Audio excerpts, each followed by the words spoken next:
இந்த கொஸ்டின் தெரியாம எக்ஸாம் அழிக்க போவீங்க, கவனிங்க.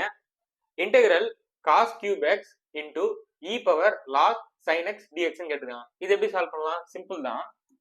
I equal to integral cos cube x எக்ஸ்போனன்ஷியலும் லாக் வந்து வேனிஷ் ஆயிடும். அப்ப ரிமைனிங் என்ன இருக்கும்?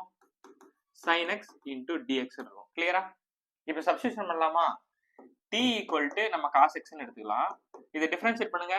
dt equal to minus sin x into dx வந்துருக்கும். ஓகேவா? அந்த மைனஸ் நம்ம தள்ளினா minus dt equal to sin x into dx வந்துச்சு. இது கிளியரா? இப்போ அந்த இன்டகிரேஷன் எப்படி மாறும்? இன்டகிரல் t கியூப்னு மாறிடுமா? cos கியூப்னா t ன்னு வெச்சோம். So t cube sin into dx னா பாருங்க, sin into dx னா நம்ம dt ன்னு வெச்சோம். அப்ப மைனஸ் dt.